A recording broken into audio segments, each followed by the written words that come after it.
सुरों की मलिका लता मंगेशकर को हॉस्पिटल में आईसीयू में भर्ती हुए 8 दिन बीत चुके हैं। 8वें दिन भी खतरनाक बीमारी से संक्रमित लता मंगेशकर का मुंबई के ब्रिच कैंडी अस्पताल में इलाज जारी है। लता मंगेशकर के इलाज कर रहे डॉक्टर प्रतीश समदानी ने कहा कि फिलहाल लता मंगेशकर आईसीयू में हैं। लता मंगेशकर का फिलहाल आईसीयू में इलाज चल रहा है। उनकी उम्र और तबीयत को देखते हुए वो कितने दिनों तक अस्पताल में रहेंगी, फिलहाल तो इसके बारे में अभी कुछ भी कहा नहीं जा सकता है। ऐसी खबरें आ रही है कि किसी को भी उनसे मिलने की इजाजत नहीं है। इनके अलावा मैं लता मंगेशकर की तबीयत को लेकर कोई भी जानकारी शेयर नहीं कर सकती। लता मंगेशकर की हालत नाजुक होने की अटकलों के बीच जब उनकी बहन से बात की गई, उनसे पूछा गया कि लता दीदी की तबीयत कैसी है। इस पर उन्होंने जवाब दिया कि मैं इस पर कोई टिप्पणी नहीं करना चाहती हूँ। जो कुछ भी मुझे कहना था वो मैंने आपको बता दिया। अभी हम सबको कुछ भी नहीं कहना है। फिलहाल तो आप सब उनको लेकर दुआएं करिए। उनकी तबीयत अभी बहुत नाजुक है। आपको बता दें 92 साल की लता मंगेशकर को 8-9 जनवरी को खतरनाक बीमारी से संक्रमित होने के बाद मुंबई के ब्रिच कैंडी अस्पताल में भर्ती करा दिया गया था। लता को खतरनाक बीमारी के साथ साथ निमोनिया भी हो गया था। उनकी बहन उषा ने बताया कि लता दीदी की तबीयत में सुधार हुआ है और वो पहले से बेहतर महसूस कर रही हैं, लेकिन अभी कुछ भी कहा नहीं जा सकता है क्योंकि डॉक्टरों ने किसी से भी मिलने को मना किया है।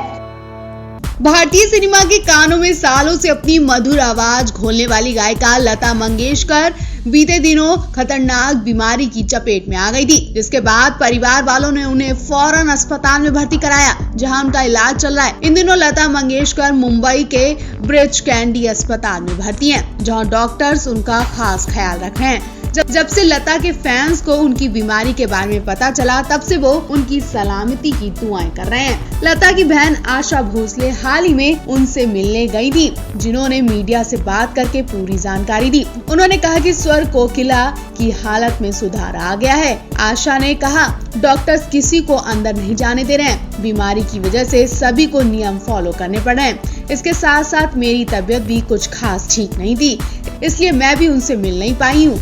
दीदी की तबीयत पहले से बेहतर है और आप सब चिंता बिल्कुल ना करें, वो जल्दी ठीक होकर घर आएंगी। आशा ने ये भी बताया कि उनकी बहन उषा मंगेशकर लगातार उनके टच में है। वो उन्हें लगातार लता की हेल्थ की जानकारी दे रही हैं। आपको बता दें, उषा ने कुछ टाइम पहले ही अपनी बहन से ना मिलने का दुख जाहिर किया था। उन्होंने बताया था कि लता इन दिनों ऑक्सीजन सपोर्ट पर है और डॉक्टर्स की पूरी टीम उनका ख्याल रख रही है। बताते चलें कि बीमारी की तीसरी लहर का असर बॉलीवुड पर लगातार देखने को मिल रहा है। बीते 2 हफ्तों में दर्जनों टीवी और बॉलीवुड सितारे इस खतरनाक बीमारी की चपेट में आ चुके हैं। इंडस्ट्री में फैलती बीमारी को लेकर हर कोई चिंतित है।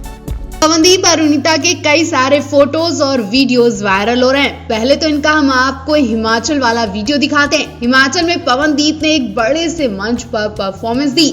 यहाँ भी पवन के साथ अरुणिता नजर नहीं आई। कई सारे लोगों की भीड़ पवन का गाना सुनने के लिए इकट्ठा हुई थी। वीडियो में आप देख सकते हैं बड़ी सी जगह पर लोगों के बैठने का इंतजाम किया गया है। सारी सीट्स भरी दिख रही हैं। हर जगह लोग बैठे पवन के गाने सुनते दिखाई दे रहे हैं। लोग पवन के गानों में इस कदर मगन दिखाई दिए कि उन्हें वक्त का पता ही नहीं चला। रात करीब 1-2 बजे तक लोग ऐसे ही पवन पर नजरें गड़ाए बैठे रहे। वाकई पवन ने सबका दिल जीत लिया। वही एक फोटो और भी वायरल हो रही है, जो किसी घर की बताई जा रही है। जी हां, एक घर में पवन बेड पर बैठे गिटार लेकर गाना गाते दिख रहे हैं। उनके पास षणमुख प्रिया और अरुणिता भी बैठी हैं।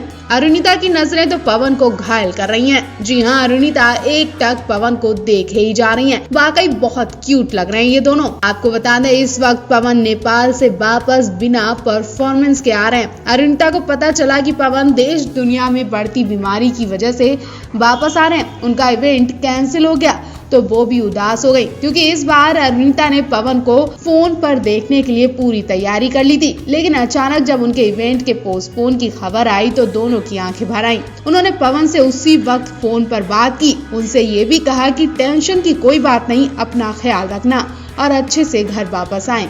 अब अरुणिता की इतनी केयरिंग देखकर पवन भी इमोशनल हो गए।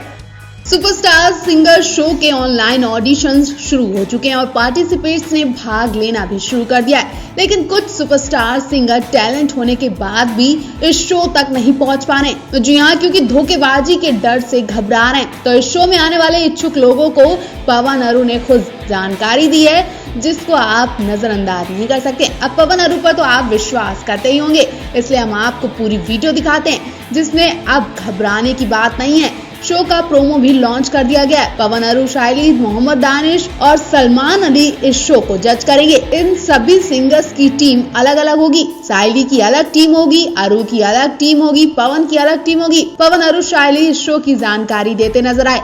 ये बता रहे हैं कि इस शो में 15 साल की उम्र तक के बच्चे भाग ले सकते हैं और पहले इस शो के लिए एक ऑनलाइन फॉर्म फिल करना होगा। उसके बाद इस शो की जानकारी में दिए लिंक पर क्लिक करके आपको सबसे अच्छी आवाज का वीडियो शेयर करना होगा और अगर आप इस पार्टिसिपेट में पास हो जाते हैं तो आपको सीधे सुपरस्टार सिंगर 2 के मंच पर बुलाया जाएगा, जहां आपको कई सारे सुपरस्टार और जज के सामने अपनी परफॉर्मेंस देनी होगी।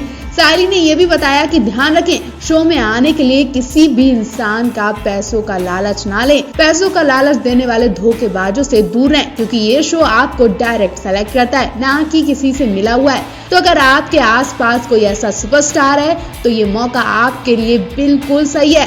तो देर ना करें, अपनी आवाज की पहचान देश दुनिया से करवाएं। यहाँ पवन अरू, शाइली, दानिश से लेकर सभी लोग आपका बेसब्री से इंतजार कर रहे हैं।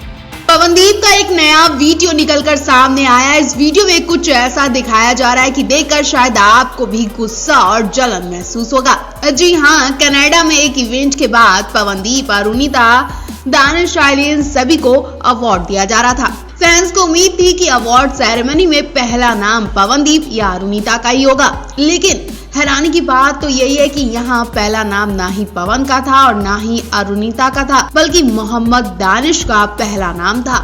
हालांकि पवन अरू को बहुत खुशी हुई, लेकिन वहाँ की जनता को सबसे ज्यादा मोहम्मद दानिश की परफॉर्मेंस पसंद आई और पहला अवार्ड मोहम्मद दानिश को दिया गया। उसके बाद दूसरा अवार्ड अरुणिता को दिया जा रहा था, तीसरा अवार्ड पवनदीप को दिया गया। पवनदीप के चेहरे पर इंतजार साफ दिख रहा था। वो अपनी चांस के आने का बेसब्री से इंतजार कर रहे थे। हालांकि उनसे पहले अरुणिता का नाम आया तो वो बहुत खुश हुए, लेकिन एक शख्स ने उनका मूड ऑफ कर दिया। मंच के नीचे खड़ा एक शख्स बार बार अरुणिता का नाम बुला रहा था। जब पवन ने उस शख्स को देखा तो इग्नोर कर दिया। पवन ने देखा कि अरुणिता अकेले फोटोशूट करवा रही है, तो वो अरुणिता के बिल्कुल करीब होकर फोटोशूट करवाने लगते हैं। ऐसे में वो शख्स कहता दिखता है कि पवनदीप थोड़ा दूर हो जाओ। ये बात पवनदीप को बिल्कुल पसंद नहीं आई और वो गुस्सा बर्दाश्त नहीं कर पाते हैं, तो मंच से तुरंत चले जाते हैं।